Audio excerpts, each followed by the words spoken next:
মাহে শাবান বিদায় নিয়ে যাবে এবং মাহে রমদানের চাঁদ উদিত হয়ে যাবে। রব্বে করিম এই পবিত্র মুহূর্তে আমাদেরকে মসজিদের মুসল্লি হিসেবে কবুল করেছেন, সেই জন্য সবাই বলি আলহামদুলিল্লাহ। সাথে সাথে দরুদ ও সালাম ওই কামলিওয়ালা রসুলের পাক চরণে, যিনি দয়া করে মায়া করে আমাদেরকে উম্মত হিসেবে কবুল করেছেন।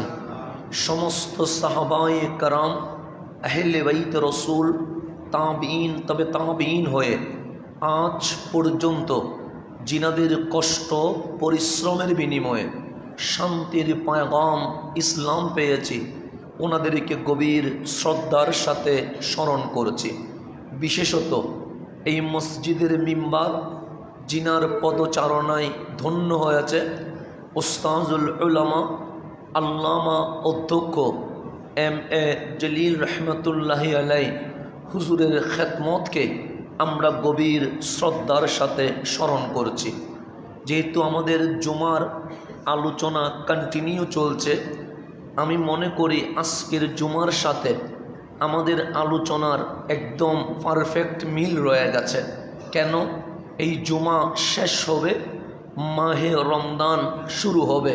হয়তোবা মাঝখানে একটা রাত আজকে আছে, আগামী রাত হয়তো আমরা তারাবি শুরু করতে যাচ্ছি। একদিকে মাহে রমজানের চাঁদ উদিত হবে, একটা আমরা সচরাচর নিয়ম জানি, ফরজ উপরে, নফল নিচে। 1000 নফলকে এক পাল্লায় রাখলে, জুমার 2 রাকাত ফরজ নামাজকে আরেক পাল্লায় রাখলে অবশ্যই ফরজ কোটি গুণ দামি হয়ে যাবে।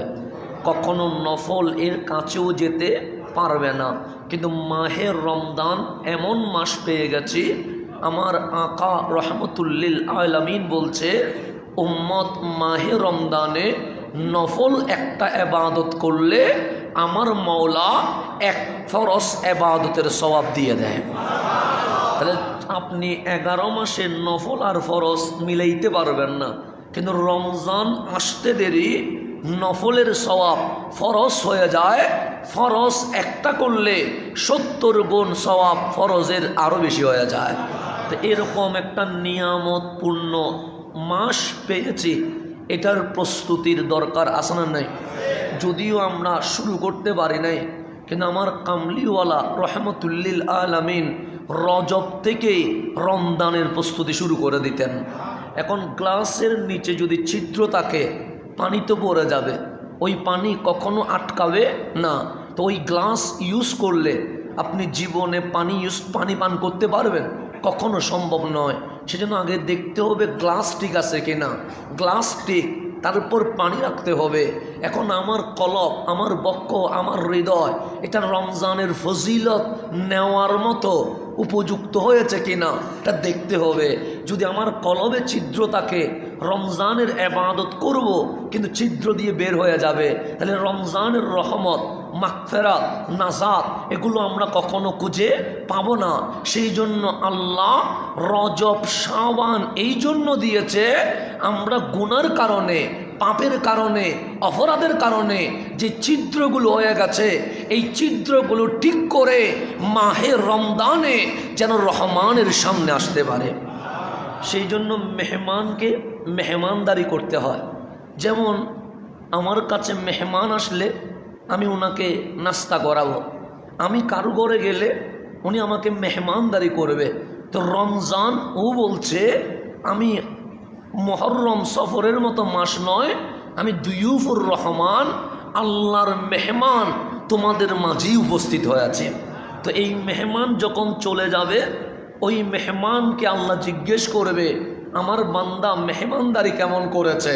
তো ওই মেহমান রাজি হইলে মালিক রাজি হবে, ওই মেহমান রাজি না হইলে মালিক কখনো রাজি হবে না। তো আমরা বলতে চেয়েছিলাম, একটা বান্দা হওয়ার জন্য 10টা কাজ ডিউটি পালন করতে হয়। এই 10টা ডিউটি যদি আমার অন্তরে ধারণ করতে পারে, আমার জীবনে বাস্তবায়ন করতে পারে, তাহলে গ্লাসের আর ছিদ্র থাকবে না, গ্লাস ঠিক হয়ে যাবে, তখন রমজানের রহমত, মাগফিরাত, নাজাত, যত বারাকা আছে সবগুলো গ্লাসের ভেতরে আটকে যাবে। সেই জন্য আমার রসুল 5 বছরে দাওয়াত দেয় নাই, 10 বছরে দাওয়াত দেয় নাই, 15 বছরে দাওয়াত দেয় নাই, 20 বছরে দাওয়াত দেয় নাই, 40 বছর পর দাওয়াত দিয়েছে। কেন? কামলিওয়ালা কি 40 বছর বসেছিলেন? না। অলসতায় জীবন কাটিয়েছেন? না। উনি কি সারাদিন ঘুমিয়েছিলেন? না। ওনার জীবনীটা পড়েন, উনি 40 বছর যেই কাজটা করেছেন সেটা হচ্ছে কোরআনের নূর নেওয়ার মতো কিছু মানুষ রেডি করেছেন, যাদের কলবে কোরআন যেন বহন করতে পারে। সেই জন্য আমার রসুল 40 বছর মানুষ রেডি করেছেন। 40 বছর পর রেডি করা মানুষকে আমার কামলিওয়ালা কোরআনের নূর দিয়ে দিয়েছেন। সেই জন্য আমার নবীর দাওয়াত যে সে কবুল করে নাই। আবু জেহেল কি কবুল করছে? নাই। আবু লাহাব করছে? নেই, করে নাই। কেন? ওরা মানুষ হইতে পারে নাই। কিন্তু আবু বকর ডানেও তাকায় নাই, বামেও তাকায় নাই, পিছনেও তাকায় নাই, নবী দেখছে। চাইলে আমি হলে বলতাম আপনি রসুল মজেজা দেখান, আমি হইলে বলতাম কোরআন যে কালামুল্লাহ এটার প্রমাণ দেন, আমি হইলে বলতাম আল্লাহ যে এটা আমার বিবেক দিয়ে যুক্তি দিয়ে বুঝাইয়া দেন। কিন্তু সিদ্দিক আকবর বিবেক খুঁজে নাই, যুক্তি খুঁজে নাই, প্রমাণ খুঁজে নাই, ডকুমেন্টস খুঁজে নাই। কেন? ওনার বাল্যকাল থেকে যৌবন পর্যন্ত আমার নবীর সাথে এমনভাবে মিশেছে, আবু বকর সম্পূর্ণ মদিনাওয়ালার রঙে রঙিন হয়ে গেছে। তো রঙিন যখন হয়ে গেছে, নবীজি যা দেয় তা অ্যাকসেপ্ট করে, যা দেয় তা রিসিভ করে। কিন্তু যারা নবীর সঙ্গে স্পর্শে আসতে পারে নাই, তারা কখনো রিসিভ করতে পারে নাই। সেজন্য ইসলামের ইতিহাস যদি দেখেন, সর্বপ্রথম যিনি আমার নবীর দাওয়াত কবুল করেছে উনি একজন নারী, নাম তার আম্মা জান খাদিজাতুল কুবরা। কেন? আগে ঘরে আলো দিতে হবে, ঘরে যদি চারাক না দিয়া বাইরে দেয় এতে কোনো লাভ হবে না। তো আমার রসুল সর্বপ্রথম মাহফিল করেন নাই, গারে হেরা থেকে ডাইরেক্ট কামলিওয়ালা রসুল আম্মা জান খাদিজাতুল কুবরার ঘরে চলে গেছেন। আমার নবীর দাওয়াত কিন্তু নিজের বিবিকে। কেন? আমার রসুল বলছে উত্তম চরিত্র বুঝবা কেমনে? যে মানুষটা তার স্ত্রীর কাছে সৎ, সে আল্লাহর কাছেও সৎ। কেন? আমার বিবি জানে আমি কীরকম। আমি এখানে 1.5 ঘন্টা অভিনয় করে ফেলতে পারবো, কিন্তু আমার বউয়ের সামনে আমি অভিনয় করতে পারবো না, কারণ যার সাথে আমার দিন রাত সংসার করতে হয়। সেই জন্য আমার রসুল বলছে উত্তম চরিত্রের মাপকাঠি চেনার জন্য তার স্ত্রী মূল জিনিস। কেন? কারণ অনেকে রিক্সাওয়ালার সাথে হয়তো বা মাথা গরম হয়, কিন্তু রিক্সাওয়ালার রাগ রিক্সাওয়ালার উপর না দিয়া বউয়ের উপর দিয়ে দেয়। কথা ঠিক না? যত গুসা রাগ আছে সবগুলো কার উপরে? বউয়ের উপরে। এরকম হয় কি হয় না? তো আমি বাইরে খুব চমৎকার মানুষ, কিন্তু আমি ভেতরে খারাপ হতে হইতে পারে। তো মানুষ সৎ এটা বুঝবেন কেমনে? যে বিবির কাছে সৎ, বউয়ের কাছে সৎ, সে আল্লাহর কাছে সৎ। সেজন্য যার স্ত্রী বলবে মালিক আমার স্বামীর ব্যাপারে আমার কোনো অভিযোগ নাই, আল্লাহ বলবে আমার বান্দার ব্যাপারে আমার কোনো অভিযোগ নাই। তাহলে স্ত্রী সাক্ষী স্বামীর জন্য অ্যাকসেপ্ট হবে কোথায়? কাল হাসরের ময়দানে। সেজন্য রসুল আরবি মানুষকে দাওয়াত না দিয়া ঘরের ভিতর ঢুকা বললেন খাদিজা জাম্মিলুনি জাম্মিলুনি জাম্মিলুনি, আমারে চাদর দাও, কম্বল দাও, শরীর আমার কাঁপছে। আম্মা জান খাদিজা দেরি করে নাই, তাড়াতাড়ি কম্বল বের করে কামলিওয়ালার শরীরের উপরে দিয়ে দিয়েছেন। কেমন সুন্দর লেগেছে। আমিও গায়ে কম্বল দিই, আপনিও গায়ে কম্বল দেন, কিন্তু এটা নিয়ে কেউ কবিতা লিখে নাই, এটা নিয়ে কেউ সাহিত্য লিখে নাই। আমার মালিক ডাক দিচ্ছেন হাবিব গায়ে কি? হাবিব বলে আমি কম্বল পরিধান করেছি। কে পরিয়ে দিয়েছে? আমার খাদিজা। আল্লাহ বলে এত সুন্দর লাগছে, ইয়া আইয়ুহাল মুজাম্মিল, দুনিয়ার কেউ লিখতে হবে না, আমি আল্লাহ লিখছি। হাবিব কম্বল যে পরেছেন এত সুন্দর লাগছে, আমি আপনারে আজ ডাকবো মুজাম্মিল। কম্বল পরে আছে, এতেও আমার হাবিবকে সবচেয়ে সুন্দর লাগা শুরু হয়ে গেছে। তাহলে কম্বল বললো এটা আল্লাহর কাছে ভালো লাগে। হাবিব ঘুমাইলেও আল্লাহর কাছে ভালো লাগে, হাবিব বসলেও আল্লাহর কাছে ভালো লাগে, হাবিব চেহারা তুললে এটাও আল্লাহর কাছে ভালো লাগে, হাবিব কাঁদলে এটাও আল্লাহর কাছে ভালো লাগে, হাবিব হাসলে এটাও আল্লাহর কাছে ভালো লাগে, হাবিব চাইলে এটাও আল্লাহর কাছে ভালো লাগে, হাবিব অধিকার দাবি করলে এটাও আল্লাহর কাছে ভালো লাগে। কেমন জাত, কিভাবে বানিয়েছে আমি নিজেও বুঝতে পারি না। হাবিব আসমানে থাকায় এটাও আল্লাহ কোরআনে বলে, হাবিব বসে এটাও আল্লাহ কোরআনে বলে, হাবিব কাঁদে এটাও আল্লাহ কোরআনে বলে, হাবিব ঘুমায় এটাও আল্লাহ কোরআনে বলে, হাবিব ফজরে উঠে এটাও আল্লাহ কোরআনে বলে, হাবিব কি করছে না করছে মালিক এটা কোরআনে বলছে। সেই জন্য আম্মা জান আয়েশা সিদ্দিকা তাহেরা বলছে হুলুকুহুল কোরআন, 30 পারা কোরআনের জিন্দা কোরআন আমি আয়েশা দেখেছি। ওই জিন্দা কোরআনের নাম রহমতুল্লিল আলামিন, এটার নাম রহমতুল্লিল আলামিন। হাবিবের সব কিছু আল্লাহর কাছে কি লাগে? ভালো লাগে। এটা হচ্ছে বন্ধুত্বের বহিঃপ্রকাশ। সেটা আমিও দুনিয়ার যখন বন্ধুত্ব করি, আমার বন্ধুর নামে কেউ কিছু বললে আমার খারাপ লাগে, তো মাঝে মাঝে আমি ভাবি আর যিনি মওলার বন্ধু ওনার বিপক্ষে যখন আমি বলি তখন আমার মওলার কেমন লাগে। এটা আমার কাছে মাঝে মাঝে ভাবি আর কি, যে আমার মওলা হয়তো বা দুনিয়ার জমিনে শাস্তি দিচ্ছে না, তা আল্লাহরে জিজ্ঞেস করেন মালিক তোমার কি খারাপ লাগে নাই? আমরা নবীর শানে বেয়াদবি করি, আল্লাহ বলে অবশ্যই খারাপ লাগবে, কারণ ওয়ারাফা'না লাকা যিকরাক, আমার গড় কাবার ভেতরে 360 মূর্তি ঢুকিয়েছে, আমি প্রতিবাদ করি নাই। কেন? আমি হাসরের ময়দানে ধরবো, কিন্তু আমার হাবিব রে আবু লাহাব শুধু আঙ্গুল তুলেছে, আমি তাব্বাত ইয়াদা বলে প্রতিবাদ করতে দেরি করি নাই। আমার হাবিবের প্রতি আঙ্গুল উঠলে আমি আল্লাহ সহ্য করতে পারি না। হাবিবরে পাগল বললে আমি আল্লাহ উত্তর দিই। হাবিবের বিবিকে কেউ সমালোচনা করলে আমি আল্লাহ কোরআনের ওহী নাজিল করি। তো মাওলা আমরা যে বেয়াদবি করছি আল্লাহ বলে বড় গুসা হয়, বড় রাগ হয়, আযাব দিতে বড় মন চায়। তো মালিক দাও নাই কেন? তোমার মূসার সাথে বেয়াদবি করেছে ফেরাউন, তুমি তো সুবাইয়া মেরে ফেলেছ। নমরুদ বিয়াদবি করেছে খলিলের সাথে, তুমি তো অ্যাকশনে যাইতে দেরি করো নাই। ঈসা রুহুল্লাহর সাথে উম্মত বিয়াদবি করেছে, তুমি তো জবর করে দিয়েছ। নূহ রাসূলুল্লাহর সাথে উম্মত বিয়াদবি করেছে, তুমি বন্যা দিয়ে ডাইরেক্ট মেরে ফেলেছ। তো তোমার হাবিব এটা নাকি ইমামুল আম্বিয়া, আমরা বিয়াদবি করি, আযাব দাও না কেন? আল্লাহ বলে দিতে তো মন চায়, তো দিতে পারো নাই কেন?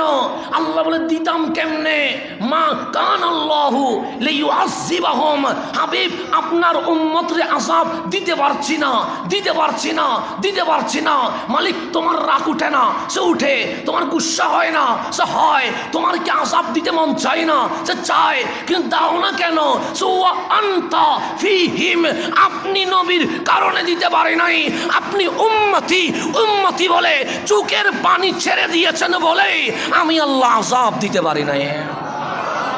এটার নাম রহমতুল্লিল আলামিন। আমরা বেয়াদবি করছি আর উনি রওজায় উম্মতি উম্মতি বলে চিল্লায়। আল্লাহরে বলে কারা আযাব দিবা? এটা না আমার উম্মত, কারা আযাব দিবা? এটা না, এটারে না আমি উম্মত বানাইছি। ওইটা বলে বলে আল্লাহর হাবিব আল্লাহর বারবার সিদ্ধান্ত চেঞ্জ করতে দাবি দেয়, মাওলা দিও না ওদেরকে আযাব, দিও না ওদেরকে আযাব। এভাবে করে করে নিজেই সুপারিশ করে করে আমাদেরকে বাঁচিয়ে দেয়। আর উম্মত এই সুযোগে আরও বেশি বিয়াদবি করে, আরও বেশি বিয়াদবি করে। তা আল্লাহ যেন অন্তত আমাদেরকে বেয়াদব হওয়া থেকে হেফাজত করেন। সব মাফ করা যায় কিন্তু বেয়াদবি মাফ করা যায় না। কিছু লিমিট আছে, তওবা আছে।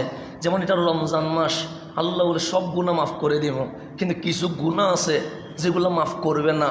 তোর মধ্যে 1 নাম্বার হচ্ছে বেয়াদবি মাফ করবে না। সেই জন্য উলামায়ে কেরাম বলে গেছে তওবা সবার জন্য খোলা আছে, কিন্তু যে রসুলের শানে বেয়াদবি করে তার কপালে তওবা নসিব হয় না। সেই জন্য সোনার বাংলাদেশে দেখবেন যারা রসুলের শানে বেয়াদবি করে তারা কখনো ওই বিষয়ে অনুশোচনা বা মাপ চাওয়া বা জাতির কাছে ক্ষমা চাওয়া এই শব্দগুলো বের হয় না। কেন বের হয় না? কারণ সবার জন্য তওবা নসিব হয়, কিন্তু বেয়াদবে রসুলের তওবা নসিব হয় না। এটা মনে রাখবেন। সেই জন্য সব কিছুতে আল্লাহ তওবার জন্য একটা সুযোগ করে দেন, দরজা খুলে দেন যে বান্দা আয়।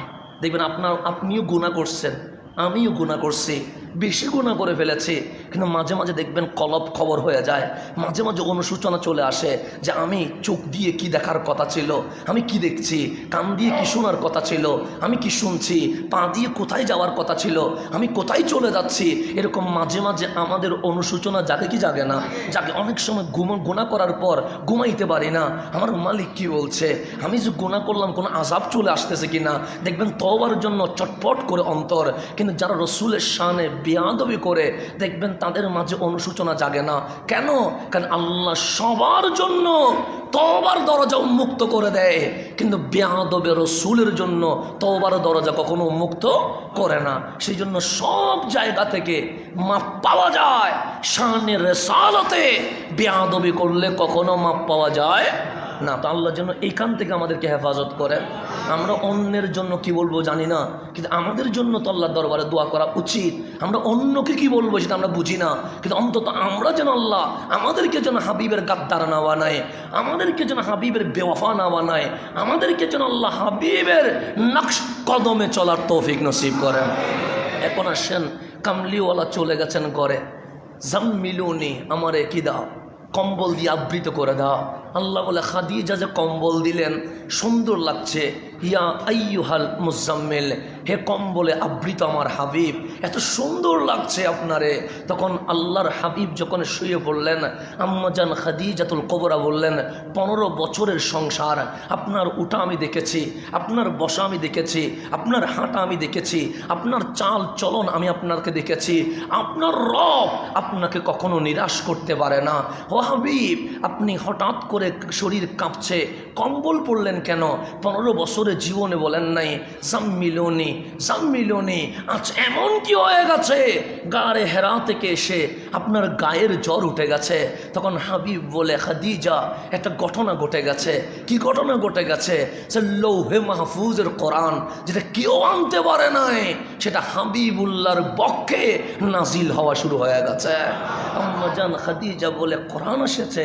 হ্যাঁ, যেটা মুসা আনতে পারে নাই, যেটা ইব্রাহিম আনতে পারে নাই, যেটা নূহ আনতে পারে নাই, যেটা ঈসা আনতে পারে নাই, সেটা হাবিবুল্লাহ নিয়ে এসেছে আলাইহিমুসসালাম। তখন আমার কামলিওয়ালার প্রতি উত্তরে আম্মাজান খাদিজা বলে, তো কোরআনটা শোনান না।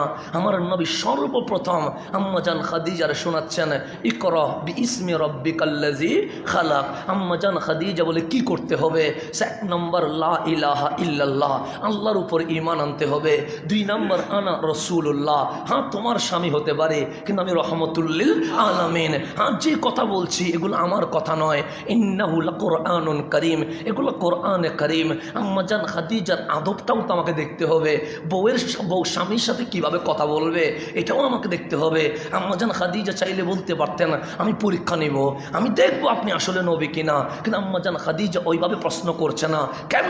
বিশ্বের মা, রসুলের স্ত্রী আম্মাজান খাদিজাতুল কুবরা বিশ্বের সমস্ত বিবিদেরকে শিক্ষা দিচ্ছে, স্বামী যখন কোনো কিছু নির্দেশ দেয় তখন আদবের সাথে কথা বলতে হয়। আম্মাজান খাদিজা ডাইরেক্ট অ্যাকশনে যান নাই। আম্মাজান খাদিজা বলেন, কে এসেছে ইয়া রাসূলুল্লাহ? যা জিবরাইল, আমার কাছে জিবরিল রইসুল মালাইকা এসেছেন। স্বামীর সামনে মুখে নেকাব দিতে হয় না, কিন্তু আম্মাজান খাদিজাতুল কুবরা নেকাব দিয়ে আসলেন, শুধু চোখ দেখা যায় আর কিছু দেখা যায় না। রসুল আরবি বললেন, ও খাদিজা, আমি তো তোমার স্বামী, তুমি নেকাব পরে আসলা কেন? নবী গো, আপনি দেখেন তো, যারা আপনি গাঁরে হেরার মধ্যে দেখেছেন ওই জিবরাইলকে কি দেখা যাচ্ছে কিনা? আমার কামলিওয়ালা আসমানের দিকে তাকায়া বললেন, হ্যাঁ হ্যাঁ, জিবরাইলে দেখা যায়। আম্মাজান খাদিজার নেকাবটা খুলে ফেলছেন, সে এখন দেখা যায়নি। আমার কামলিওয়ালা বলে, এখন তো দেখা যায় না। আবার নেকাব পড়লেন, আম্মাজান খাদিজা বলে, দেখা যায়নি, সে এখন দেখা যায়। আবার নেকাব খুললেন, এখন দেখা যায়নি, সে এখন দেখা যায় না। আবার নেকাব পড়লেন, এখন দেখা যায়নি, সে দেখা যায়। নেকাব করলেন, দেখা যায়, সে দেখা যায় না। আম্মাজান খাদিজা বলে, লা শাক্কা ওয়ালা রাইবা আনতা রাসূলুল্লাহ, সন্দেহ নাই, সন্দেহ নাই, আপনি রহমতুল্লিল আলামিন। আমি খাদিজা আমানতু বিকা, কোনো প্রকার প্রমাণের দরকার নাই, ডাইরেক্ট ঈমান নিয়ে এসেছি। আমার রহমতুল্লিল আলামিন হাসি দিয়েছে। মাওলা প্রথম দাওয়াত নিজের বিবিরে দিলাম, বিবি ডানেও দেখে নাই, বামেও দেখা নাই, কামলিওয়ালার হাতে হাত রেখে কালিমা পড়ে ফেলেছেন। সর্বপ্রথম বিবি রিসিভ করে ফেলেছে। তো আমার নবী বললেন, খাদিজা কেমনে বুঝলা যে আমি নবী? তুমি কেমনে বুঝলা? কারণ তুমি তো আমার কোনো প্রমাণ চাওনি, জিজ্ঞেস করোনি। ও আমার প্রমাণ হয়ে গেছে। কেন? উনি আলেমা ছিলেন, উনি বড় ফকিহা ছিলেন, উনি বড় বুদ্ধিমান ছিলেন, উনি তওরাত জবুর এগুলার কিতাবের আলেমা ছিলেন। সেই জন্য নারী শিক্ষারও দরকার আছে। তবে নারীদের জন্য আলাদা ইউনিভার্সিটি থাকবে, পুরুষের জন্য আলাদা ইউনিভার্সিটি থাকবে, যাতে পর্দা যেন হুকুম কি না হয়, ভিন্নতা না ঘটে। এটাই হচ্ছে আমরা মুসলমান। নারী শিক্ষাকে আমরা না বলি না। ইসলাম নারীকেও মানুষ বলেছে, পুরুষকেও মানুষ বলেছে। তবে পুরুষ আর নারী যে পর্দার বিধান আছে, অবশ্যই সেই পর্দা মেনটেন করতে হবে। পর্দা বিসর্জন দিয়ে শিক্ষা যদি নেন, শিক্ষিত হবেন, কিন্তু অমানুষ হয়ে যাবেন। কথা ঠিক না? আমরা এখন দেখতেছি তো 9 বছরের মেয়ে, চাচার বয়সী, এরকম বৃদ্ধের সাথে পালিয়ে চলে যাচ্ছে। এরকম হয় কি হয় না? হচ্ছে, বাংলাদেশে হচ্ছে। তো বিদেশে যাওয়ার দরকার নাই, বাংলাদেশে হচ্ছে। কেন? শিক্ষিত হচ্ছে, কিন্তু মানুষ হওয়া থেকে দূরে সরে গেছে। যেই বাবা তাকে কষ্ট করে লালন পালন করেছে, সেই বাবার একটা রায় নেবে, এটা সে মানতে বাধ্য নয়। যেই মা রক্তকে পানি করে ফেলেছে, ওই মায়ের কথা শুনছে না। কেন? শিক্ষিত হচ্ছে, কিন্তু মানুষ হচ্ছে না। আর ইসলাম ঢুকবে কার কাছে? আগে মানুষ হও, এরপর শিক্ষিত হও, তাহলে তুমি ইসলাম 100-তে 100 বুঝে যাবে। আগে মানুষ হইতে হবে। মানুষ না হইলে ইসলাম ঢুকবে কেমনে? আপনি যদি আবু জেহেল হয়ে দাঁড়ায় থাকেন, আপনার কাছে ইসলাম ঢুকবে না। আপনি যদি এজিদ হয়ে দাঁড়িয়ে থাকেন, আপনি হোসাইনকে চিনবেন না। আপনি যদি আবুল আহাব হয়ে দাঁড়িয়ে থাকেন, আপনি রসুলের শান বুঝবেন না। আপনি যদি আবু বকরের মতো গর্দান আমার নবীর সামনে ঝুঁকাইয়া দেন, এরপরেই আপনি নবী চিনবেন। এটা নবী চিনার কিছু ক্যাটাগরি আছে। এখন আসলে আমি যেখানে বলছি, আমার রসুল বলেন, খাদিজা কেমনে চিনলা যে আমি নবী? খাদিজা বলে, আমি এক্সাম নিয়ে ফেলেছি। কেমনে নিলা? আমি যে আপনার সামনে 3 বার ওই যে নেকাব সরালাম, খেয়াল করছেন নি? আমার রসুল বলে, খেয়াল করছি। তো ওখানে কি দেখছো? আমি যখন নেকাব পরা, তখন তো জিবরিল ছিল। হ্যাঁ ছিল। আমি যখন নেকাব মুখ থেকে সরালাম, তখন তো জিবরিল নাই। আমার রসুল বলে, জিবরিল নাই। আমি এখানেই বুঝে গেছি আপনি হক। সে কেমনে বুঝলা? সে নেকাব যখন পড়লাম, তখন জিবরিল আপনার কাছে আসে। নেকাব যখন সরালাম, জিবরিল চলে গেছে। কেন? সেটা যদি শয়তান হইতো, তাহলে বেহায়া হইতো, নির্লজ্জ হইতো। আমি নেকাব খোলার পরেও সে বসে থাকতো, চলে যেত না। আর জিবরাইল যেহেতু ফেরেশতা, তার কাছে হায়া আছে, লজ্জা আছে, সেই জন্য আমি নেকাব খুলতে দেরি, উনি চলে গেছে। নেকাব পড়তে দেরি, উনি রয়ে গেছে। সুতরাং এটা ইবলিস নয়, এটা জিবরাইল। আম্মা জান খাদিজা এই একটা পরীক্ষার মধ্য দিয়ে বিশ্বের মুসলিম নারীকে জানিয়ে দিয়েছে, নেকাব পড়লে ফেরেশতা থাকে, নেকাব খুললে ফেরেশতা চলে যায়, শয়তান ঢুকে। আজ সোনার বাংলাদেশ সহ সমগ্র বিশ্বে পরকিয়া, জেনা, বেবিচার, তালাক, এই সব কিছু প্রবেশ করে আমার ঘর, আপনার ঘর জাহান্নামে রূপান্তর হওয়ার পিছনে একটাই দায়ী, মুসলিম সমাজে যেদিন পর্দা উঠে গেছে, সেদিন পরকিয়া, জেনা, বেবিচার ঘরের ভিতরে প্রবেশ করে দিয়েছে। আম্মা জান খাদিজা বলে, সমাধান কয়টা? 5টা লাগবে না। আমরা বলি তো 10টা সমাধান, 20টা, এতটুকু সমাধান যাও, তার দরকার নাই। সিম্পল নিয়ে নেন। সমাধান কয়টা? একটা সমাধান, যে পর্দা আছে, তোমার ঘরে ফেরেশতা আছে। ফেরেশতা আছে মানে রহমত আছে, রহমত আছে মানে বরকত আছে। পর্দা সরে গেছে, তোমার ফেরেশতা চলে গেছে, রহমত চলে গেছে, ইবলিস ঢুকেছে, শয়তান ঢুকা মানে তোমার ঘর অটোমেটিক অশান্তি জাহান্নামে রূপান্তরিত হয়ে যাওয়া। আপনি সিম্পল জিনিসটা বুঝেন। আমাদের দাদার আমল আর আমাদের আমল কয় বছর ব্যবধান হবে? ধরেন 20 বছর বা 25 বছর ধরেন না, বা তার চেয়ে আর একটু 30 বছর ধরেন। 30 বছর তার বেশি না। আমাদের দাদার আমল আর আমাদের আমল, মাঝখানে গ্যাপ হচ্ছে কত বছর? তখন তো আমরা এখন পড়ি, সন্তান 2টা হলে যথেষ্ট, একটা হলে আরও ভালো। এটা আমরা পড়ি এখন।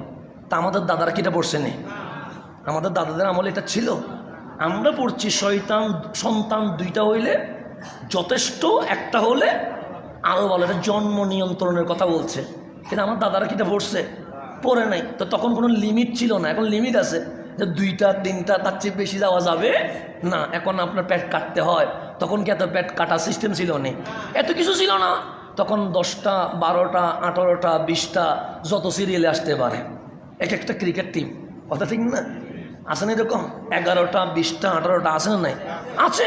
কবির বলছেন তো তখন সন্তান বেশি, এখন সন্তান কম, 2টা 3টা 4টা। এখন লিমিট হয়ে গেছে। কেন? আমাদেরকে পঞ্চম শ্রেণীতে পড়াচ্ছে সন্তান 2টা হলে যথেষ্ট, একটা হলে আরও ভালো। তো এটা আমরা পড়ছি, কিন্তু আমাদের দাদারা তো পড়ে নাই। তো ওনারা যদি পড়ে নাই, প্রতি বছর 22 সিরিয়াল একটা একটা করে আসলে 11টা হয়ে যায়, 15টা হয়ে যায়। 5টা মেয়ে হলে 8টা ছেলে হয়, 10টা মেয়ে হলে 8টা ছেলে থাকে, এরকম 18-20টার সংসার আমাদের দাদাদের ছিল কি ছিল না? ছিল। কিন্তু চাকরি করছে, কৃষি কামারি করছে কয়জনে? একজনে। দেন আমার দাদাই একমাত্র উপার্জন ব্যক্তি। আমার দাদিও চাকরি করে না, আমার বাবাদের ভাইয়েরও চাকরি করে না, আমার বাবাদের বোনরা ফুফুরাও চাকরি করে না। করে কয়জনে?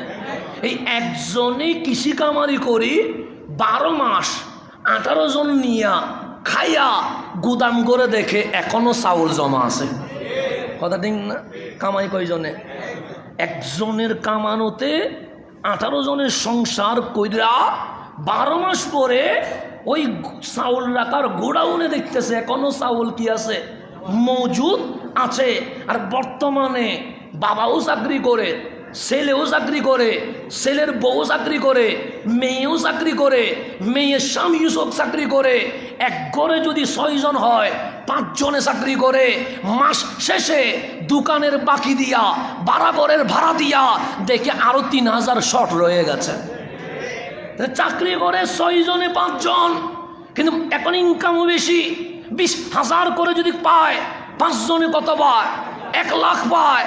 আর আমাদের দাদাদের আমলে 5,000 পাইলে এটা সোনার হরিণ পেয়ে গেছে, ওই রকম হয়ে গেছে। আমাদের দাদাদের আমল 30 বছর আগে, আমাদের আমল 30 বছর পরে, তখন জব করে একজনে 18 জনের সংসার চলার পরেও বছর শেষে জায়গাও কিনে, আবার গোয়াল করে গরুও থাকে, আবার গুদাম করে জিনিসও আবার থাকে। আর এখন 6 জনের সংসারে 5 জন চাকরি করে, মাস শেষে 3-4 হাজার শর্ট থাকে। তো ইনকাম তো বাড়লো, ইনকাম বাড়লে জমা তো বাড়ার কথা ছিল, কিন্তু বাড়ে নাই, কমে গেছে। কেন? যে তোমার দাদার আমলে পর্দা ছিল বলে বরকত ছিল, তোমার আমলে পর্দা চলে গেছে বিদায় ইনকাম বাড়ছে কিন্তু বরকত চলে গেছে। এটা হচ্ছে প্র্যাকটিক্যাল। আমাদের খাটনি কম না, আমাদের খাটনি এখন কি বেশি। 24 ঘন্টা আমরা ধরতেছি, 24 ঘন্টা। এরপরে মাস শেষে এসে কি করতেছি না, মানে কোলাইতে পারতেছি না, কোথায় কোথায় চলে গেছে। এখানে ইনকাম কম না, কিন্তু বরকত কি হয়ে গেছে, চলে গেছে। তাহলে আম্মা জান খাদিজাতুল কুবরা আমাদেরকে মেসেজ দিচ্ছে, নারী জাতি যতদিন পর্দা মেনটেন করবে সেদিন তদিন ঘরে রহমত থাকবে। পর্দা যেদিন সরে যাবে সেদিন অটোমেটিক রহমত চলে যাবে, আল্লাহর গজব ওই ঘরে নাজিল হবে। তো গজবের ধারাগুলো বুঝতে কঠিন হয়ে যায়। কখনো স্বামী স্ত্রীর মধ্যে মন মালিন্য ঠিক থাকবে না, কখনো বাবা মায়ের সাথে সন্তানের সম্পর্ক ঠিক থাকবে না, কখনো এমন এমন বিপদ আসবে যেটা আমি আপনি বুঝতে পারবো না। তা আল্লাহ যেন আমাদেরকে বোঝার তৌফিক নসিব করে। তা আম্মা জান খাদিজা প্রথম বাক্যে কালিমা পড়েছে। কেন? কারণ আমার রসুল 15 বছরে আম্মা জান খাদিজাকে এমনভাবে রেডি করেছে, আম্মা জান খাদিজার কলব নফস বক্ষ এত বেশি প্রস্তুত হয়ে গেছে, 30 পারা কোরআনের প্রত্যেকটা আয়াত আম্মা জান খাদিজার কলব ধারণ করতে শুরু করে দিয়েছে। তাহলে আগে আমাকে প্রস্তুত হইতে হবে। সেই জন্য আমাদের জানাজা লাগে। আমাদের জানাজা হয় না? হয়তো আম্মা জান খাদিজার জানাজা হয় নাই। আম্মা জান খাদিজার কি হয় নাই? জানাজা হয় নাই। 2টা কারণ আছে। আবার মারামারিতে যাওয়ার দরকার নাই, আমি 2টা থেকে যে কোনো একটা নেবেন আর কি। 1 নম্বর, জানাজা কেন হয় নাই? সো ওই সময়ে জানাজার বিধান নাজিল হয় নাই, সেজন্য কি হয় নাই। কিন্তু আমার কাছে 2 নাম্বারটা বেশি পছন্দ হয়েছে। কেন জানেন? কারণ এটার সাথে আমার সাথে যুক্তির সাথে মিলে, বিবেকের সাথে মিলে। কোনটা? আল্লাহর রসুলকে আল্লাহ বলছে, হাবিব কার জানাজা পড়বেন? খাদিজার জানাজা পড়বো। খাদিজার জানাজার দরকার কি? গুনাহ থাকলেই তো পড়বেন, খাদিজা তো গুনাহই নাই, সুতরাং জানাজার কোনো দরকার নাই। আম্মাজান খাদিজা ঘরে বসে কাঁদছে। জিনাত তারিফ আমার আল্লাহ নিজেই করছেন, ওনার নাম আম্মাজান খাদিজা। জিনাত তারিফ আমার নবী করছেন। যদি খাদিজা থাকতো আমি জীবনে কোনোদিন সেকেন্ড বিয়ে করতাম না। ওনার নাম আম্মাজান খাদিজা। খাদিজার ইন্তেকালের পরেও আমার রসুল আম্মাজান খাদিজার যত আত্মীয় স্বজন বান্ধবী আছে তাদের ঘরে ঘরে হাদিয়া পাঠাইতেন। কেন? তার সম্পর্ক খাদিজার সাথে। শুধু তাই নয়, আমার রসুল বলছেন, খাদিজা আমি সবার ঋণ শোধ করে দিতে পারবো, কিন্তু আমি 2 জনের ঋণ শোধ করতে পারবো না। তোর মধ্যে তুমি খাদিজার ঋণ আমি শোধ করতে পারবো না। স্বামী কেমনি স্ত্রীর ঋণ শোধ করতে পারে না? স্ত্রী স্বামীর কাছে ঋণী হয়ে থাকে, কিন্তু আমার নবী স্বামী হইয়া বলছেন, খাদিজা আমি তোমার ঋণ কখনো শোধ করতে পারবো না। আম্মাজান খাদিজা বলে, এটা কি বলছেন ইয়া রাসূলুল্লাহ? আমার নবী বলেন, হ্যাঁ তোমাকে আমি ঋণ অবস্থায় আমি আল্লাহর দরবারে সুফর্দ করে দিব। কাল হাসরের ময়দানে আমার আল্লাহ সকলের সামনে তুমি খাদিজার ঋণ শোধ করে দিবে। এটার নাম আম্মাজান খাদিজা। উনি রুমের মধ্যে বসে কাঁদছে। আমার রসুল ওনার কান্না দেখে নিজেও কাঁদতে শুরু করে দিয়েছেন। বিবিটাও কেমন ছিল, যিনি কাঁদলে স্বামীও কাঁদে। আমার কামলিওয়ালা কাঁদছেন। আম্মাজান খাদিজা বলে, আমি কাঁদছি একটা কারণ আছে। আপনি কাঁদছেন কেন? আমার রসুল বলে, আমার খাদিজা কাঁদছে সেজন্য আমি নবীও কাঁদছি। আমার নবী বললেন, আম্মাজান খাদিজা বলছেন, আরে আমি কান্নার পিছনে কারণ তো আছে, কিন্তু আপনি কাঁদছেন কেন? তুমি কাঁদছো সেজন্য কাঁদছি। তা আপনি না কেঁদে জিজ্ঞেস তো করতে পারেন, খাদিজা কাঁদছো কেন? আমার রসুল বলে, খাদিজা রে আমি তোমারে এত ভালোবাসি, তোমার চোখের পানি দেখলে আমি নিজেকে কন্ট্রোল করতে পারি না, সেই জন্য আমি নিজেই চোখের পানি ছেড়ে দিয়েছি। বলো না কাঁদছো কেন? আম্মাজান খাদিজা বলেন, নবী গো আমি কাঁদছি এই কারণে, অন্ধকার কবর সেখানে কেউ যাবে না, মুনকার নকির সওয়াল জবাব করবে। খাদিজার ভয় হচ্ছে সেই সওয়াল জবাব আমি খাদিজা কেমনে দিব? আমার রসুল আম্মাজান খাদিজার হাত ধরে ফেলেছেন, ডাক দিয়ে বললেন, খাদিজা আমি ওয়াদা দিলাম মুনকার নকিরের প্রশ্ন শেষ না হওয়া পর্যন্ত আমি নবী তোমার কবরে দাঁড়িয়ে থাকবো। এটার নাম আম্মাজান খাদিজা, যার জন্য আমার রসুল আমি তোমার কবরে দাঁড়িয়ে থাকবো। মুনকার নকিরের সওয়াল জবাব শেষ না হওয়া পর্যন্ত আমি যাব না। এটার নাম আম্মাজান খাদিজা। কেমনভাবে রেডি হয়ে আছেন রসুলের জন্য। আর আমরা উম্মত হয়ে এখনো রেডি হইতে পারতেছি না। রমজান আসছে, আমাদের এখনো কোনো খবর হচ্ছে না। আমরা শপিংয়ে দৌড়াবো। রমজান আসছে, আমরা এদিক সেদিকে দৌড়বো। রমজান আসছে, আমরা রমজানের নিয়ামতগুলো নিতে পারবো না। আম্মাজান খাদিজা কেমন রেডি হয়েছে। আমার নবী বললেন, খাদিজা তোমার কোনো টেনশন নেই, আমি তোমার কবরে দাঁড়িয়ে থাকবো। মুনকার নকিরের সওয়াল জবাব শেষ হবে, এরপর আমি ঘরে ফিরবো। আম্মাজান খাদিজা চলে গেছেন। কামলিওয়ালা রাতভর ঘুমায় নাই। আম্মাজান খাদিজার লাশকে সামনে নিয়ে বসে আছে। যখন গোসল কাফন সবগুলো হয়ে গেছে, আমার রসুল নিজেই দাফন দিয়ে দিলেন। দাফনের পর মাটি দেওয়া হলো। মাটি দেওয়ার পর সাহাবায়ে কেরাম সবাই জিয়ারত করে রসুলে পাককে ডাকছেন, ইয়া রাসূলুল্লাহ চলেন না, ইয়া রাসূলুল্লাহ চলেন না।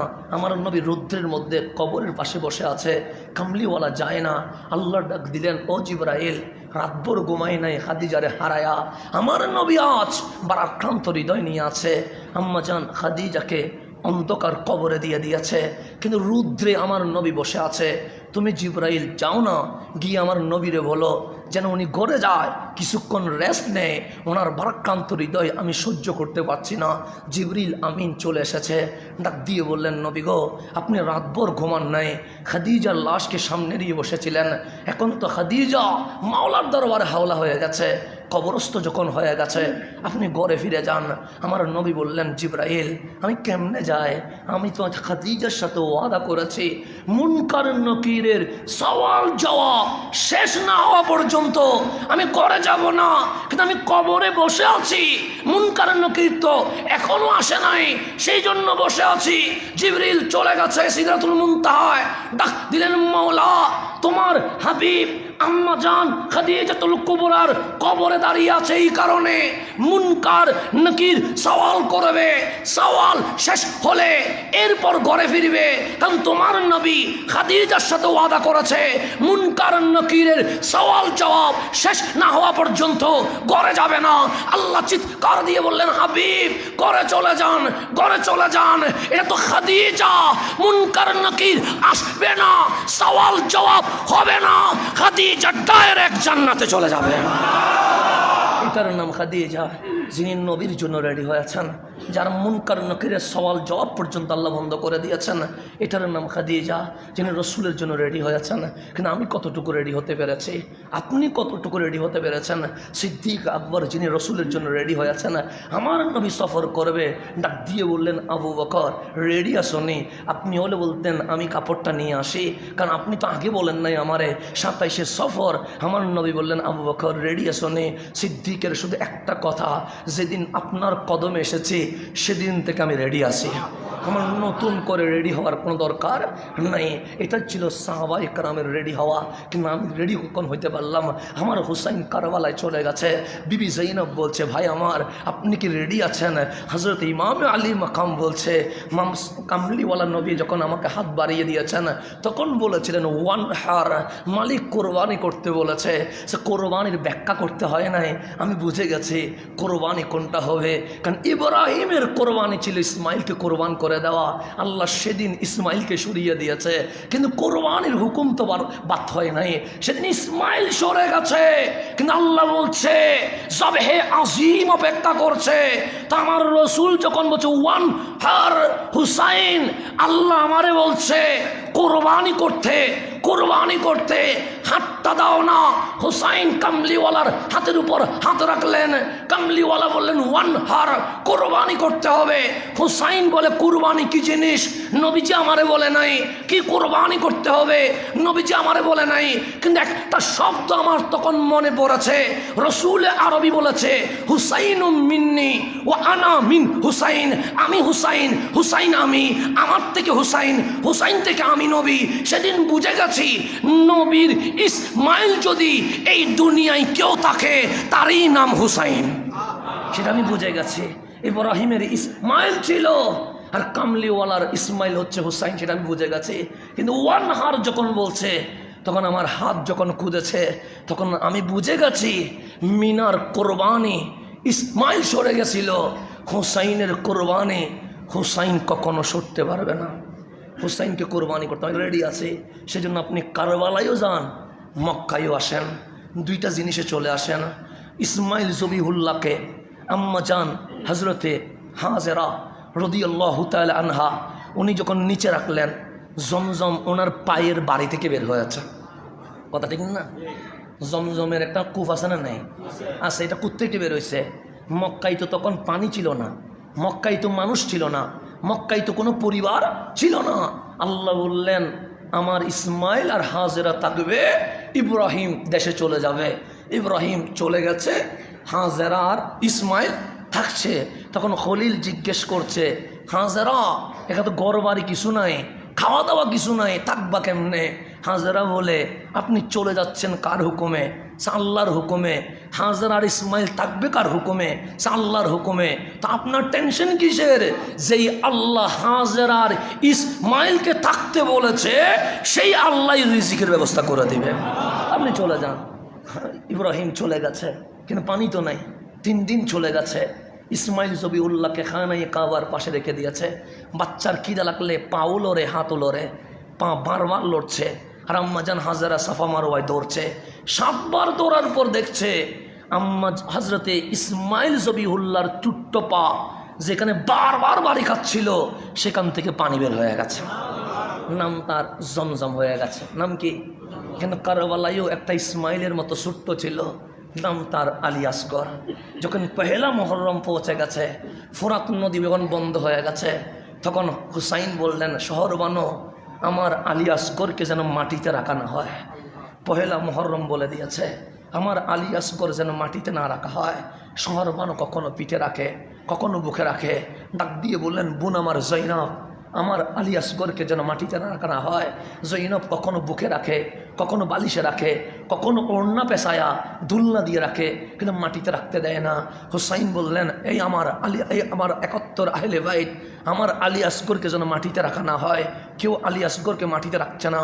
কখনো হুসাইন পিঠে নিয়ে আছে, কখনো শহর বানু পিঠে নিয়ে আছে, কখনো জৈনব পিঠে নিয়ে আছে, কখনো বালিশের উপরে, কখনো ওড়না পেশায়া দুলনার মতো করে রেখেছে। হুসাইনরে জিজ্ঞেস করেন, হুসাইন আলী আসগরকে মাটিতে রাখলে কি হয়? হুসাইন বলে, তুমি জানো না, খলিলুল্লাহর ছেলে ইসমাইল জবিহুল্লাহরে মক্কার জমিনে যখন রাখা হয়েছিল, ইসমাইলের ছোট্ট পা বাড়ি মারতে দেরি জমজম বের হয়ে গেছে। আজ কুফার কারবালায় আমার আলী আসগরকে যদি মাটিতে রেখে দেই, আলী আসগরের পাওলা ফালাফি করবে। আমি জম দিতে আসি নাই, আমি রক্ত দিয়ে কামলিওয়ালার ইসলাম জিন্দা করতে এসেছে। আরেকটা জমজম বের করে দিব নাকি? হুসাইন বলে, আরেকটা জমজম দিতে তো আসি নাই, নিজের খুন দিতে এসেছে। সেজন্য আলী আসগরকে 7ই মুহররম পর্যন্ত মাটিতে রাখতে দেয় না আমার হুসাইন। হুসাইন বলে, কুলে রাখো আলী আসগরকে, বালিশে রাখো আলী আসগরকে, বিছানায় রাখো আলী আসগরকে, কিন্তু মাটিতে রাখতে পারবা না। কেন? সে মক্কার ইসমাইলের পায়ের বাড়িতে যদি জমজম বের হয়ে যায়, ইমামুল আম্বিয়ার আলী আসগরের পায়ের চুটে আরেকটা জমজম বের হওয়ার সম্ভাবনা আছে। সেজন্য আমি জমজম বের করতে দিব না। ছোট্ট আলী আসগর নবীর জন্য প্রস্তুত হয়ে গেছে, আমি প্রস্তুত হতে পারি নাই।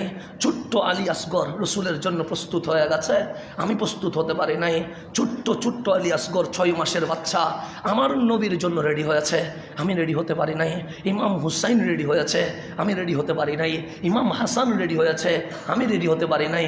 সৈয়দুনা আনাস 10 বছরের বাচ্চা রেডি হয়েছে, আমি রেডি হতে পারি নাই।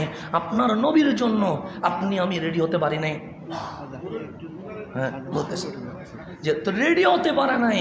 তো এখন আপনাকে আমি যে কথাটা বলতে চাচ্ছিলাম, আজকে মাহে রমজান এসেছে, আমাদের প্রস্তুত হওয়ার দরকার আছে না নেই? আছে। এখন রেডি হতে হবে। রেডি হওয়ার জন্য এই কলবটাকে পরিষ্কার করতে হবে। কারণ এখানের মধ্যে জেনা, এখানে সিনেমা, এখানে নাটক, এখানে হিংসা, এখানে বিদ্বেষ, এখানে মানুষের প্রতি জুলুম করার যে মনোরঞ্জনা, সেগুলো আমাকে চেপে বসেছে। সেজন্য কোরআন ঢুকতে চায়, কিন্তু কোরআন ঢুকতে পারে না। আল্লাহু আকবার বলতে চায়, আল্লাহু আকবার কলব পর্যন্ত খবর করে না। নামাজে দাঁড়ায়, আমি দাঁড়িয়ে আছি কাবার দিকে, আমার মন চলে যাচ্ছে কখনো সিনেমা হলে, আমার মন কখনো চলে যাচ্ছে বাজারে, আমার মন কখনো চলে যাচ্ছে এইদিকে। কিন্তু আমার মন, তুমি ডানে বামে যাও কেন? তোমার বডি তো কাবার দিকে, তোমার মন তো রব্বে কাবার দিকে থাকার দরকার কথা ছিল। কিন্তু মন বলছে তুই এমনভাবে রেডি করছস, এখানে আল্লাহর নূর ঢুকছে না, এখানে হাবিবুল্লাহর প্রেম ঢুকছে না, যার কারণে তোর মন এদিক সেদিক ঘুরছে। 5 বছর আগে সিনেমার কথা তোর মনে পড়ছে। কেন? তোর মন রেডি হয় নাই। তো আজকে আলী আসগর যদি রেডি হতে পারে, আলী আসগরের উত্তরসূরিরা কি রেডি হইতে পারে না? শাহ জালাল যদি রেডি হতে পারে, শাহ জালালের সন্তানরা কি রেডি হতে পারে না? 360 আউলিয়া যদি রেডি হতে পারে, 12 আউলিয়া যদি রেডি হতে পারে, আমরা কি রেডি হতে পারি না? আরে বাংলার মুসলমানদের তকদির ভালো, আমরাই হামাগুড়ি দিয়ে আওলাদ রাসূলের কদমে যাওয়ার কথা ছিল, কিন্তু শাইন শাহে সিরকট আমাদেরকে দেখার জন্য বাংলার জমিনে চলে এসেছে। আমাদের তো নসিব ভালো, আমাদের তো নসিব ভালো, নসিব বলে আমাদের যাওয়ার কথা ছিল, আমাদের যাওয়ার কথা ছিল, কিন্তু আমাদেরকে রেডি করার জন্য নিজের ঘর বাড়ি ছেড়ে দিয়ে এখানে চলে এসেছে। আমাদের তকদির ভালো, এরপরও আমরা রেডি হইতে পারতেছি না। আমাদেরকে নিয়ে যাবে কোন জায়গায়? কে এসে আমাদেরকে দিশারে দিব? কখনো নাসিরুদ্দিন সিপা সালা চলে এসেছে, কখনো শাহ জালাল ইয়ামানি চলে এসেছে। আপনি জানেন আপনার বাংলাদেশের মানচিত্রে অসংখ্য রাষ্ট্রপতি ক্ষমতাধর মানুষ এসেছিল, কিন্তু বাংলাদেশের ম্যাপ দেখে চলে গেছে। আপনি কি জানেন আলেকজান্ডার এখানে এসেছিল, কিন্তু বাংলাদেশের ম্যাপ দেখে চলে গেছে। বাদশাহ জাহাঙ্গীর এখানে এসেছিল, নদীর স্রোত দিকে চলে গেছে। অসংখ্য বাদশাহ এখানে নেতৃত্ব দেওয়ার জন্য এসেছিল, কিন্তু বাংলাদেশের আবহাওয়া দেখে চলে গেছে। কিন্তু আমার শাহজালাল ম্যাপ দেখে চলে যায় নাই, আমার নাসিরুদ্দিন সিপাশালা পানির তলমতাল অবস্থা দেখে চলে যায় নাই, 360 বার আউলিয়া আমাদের এই দৃশ্য দেখে চলে যায় নাই। কেন? আলেকজান্ডার দেখছে যেখানে ম্যাপ এত প্যাস থাকে সেখানে মানুষগুলো প্যাস হতে পারে। বাদশাহ জাহাঙ্গীর দেখছে সকালবেলা পানি যায় উত্তর দিকে, বিকেলবেলা পানি যায় দক্ষিণ দিকে। জাহাঙ্গীর বলে এরকম পানি যদি ডানে বামে যায় মানুষগুলো কোন দিকে যাবে? ফুলের মালা দিতে দেরি করবে না, জুতার মালা দিতে দেরি করবে না, গেছে চলে গেছে। আপনি চোখের সামনে দেখেন এখন ফুলের মালা দেয়, এখন আবার জুতার মালাও দেয়। তা আমাদের পরিবর্তন হইতে দেরি লাগে না, কাউরে মাথা তুলতে দেরি হয় না, কাউকে আবার পায়ের নিচে দিতে দেরি হয় না। সেটা আমাদের সিস্টেম। কিন্তু এত কিছু জানার পরেও আমার নবীর বংশের ফুল নাসিরুদ্দিন সিপাশালা চলে এসেছে। এত কিছু জানার পরেও শাহ আলী বাগদাদি চলে এসেছে। এত কিছু জানার পরেও গাউসে জামান আল্লামা তাইয়্যিব চলে এসেছে। এত কিছু জানার পরেও গাউসে মাইজভান্ডারি সৈয়দ আহমদ শহীদুল্লাহ মাইজভান্ডারি চলে এসেছে। এত কিছু জানার পরেও আল্লাহর ওলিগণ চলে এসেছে। তো যারা আমাদেরকে রেডি করতে এসেছে তাদের খ্যাতমত কোনো দিকে কি কম করেছে? না, কোনো দিকে কম করে নাই। তাহলে আমরা রেডি হইতে পারছি না কেন? দোষ ওনাদের নয়, দোষ আমার, দোষ আমার, আমার দোষে আমি রেডি হইতে পারি নাই। আজকে মাহে রমজান আমার চোখের সামনে চাঁদ উকি দিতে শুরু করেছে, আমার রেডি হওয়া দরকার। এমন একটা সময়ে চলে এসেছে যখন বলছে মানুষ মরার পর কবরে আযাব হয় না, মানুষ মরার পর কবরে কোনো কিছু হয় না। অথচ হাদিস খুলেন আমার রসুল বলছে কেউ মরে যায় তখন কারু কবর রওদাতুম মিন রিয়াদিল জান্নাহ, জান্নাতুল ফেরদৌসের বাগান হয়ে যায়। আর কারু কবর জাহান্নামের আগুনের কূপ হয়ে যায়, কারু কবর জান্নাত হয়ে যায়, কারু কবর জাহান্নাম হয়ে যায়। ওই কবর আপনাকে ডাকছে। আর আপনার মালিক কোরআনে বলছে ওয়াল আখিরাতু খায়রু ওয়া আবকা, তোমার কবরের জীবনটাই বেস্ট, তোমার কবরের জীবনটাই ভালো। সেজন্য আল্লাহ বলছে তুমি কাইফা তাত্তাকুন ইন কাফারতুম, যদি কুফরি করো তুমি নিজের আত্মরক্ষা করবে কেমনে? আল্লাহ বলছে ইয়াউমা ইয়াজআলুল বিলদানা শিবা, যখন যুবক বৃদ্ধতে রূপান্তরিত হয়ে যাবে সেই সময় তুমি নিজেকে বাঁচাবে কেমনে? তাই মাহে রমজান আমার হাবিবের দেওয়া গিফট, আল্লাহর দেওয়া গিফট। এই গিফটকে কখনো অবমূল্যায়ন করা যাবে না। আল্লাহ যেন আমাদেরকে অবমূল্যায়ন হওয়া থেকে তৌফিক বেঁচে থাকার তৌফিক নসিব করো। এখন আসেন গভীর মনোযোগ, আমি যে কথাটা বলবো, আমাদের মাহে রমজানের প্রস্তুতি শুরু হচ্ছে। আমাদের এই মসজিদে দৈনিক ইফতারি, দৈনিক কি ইফতারি আমরা 2500 টাকা করে বাজেট করছি। কয় হাজার?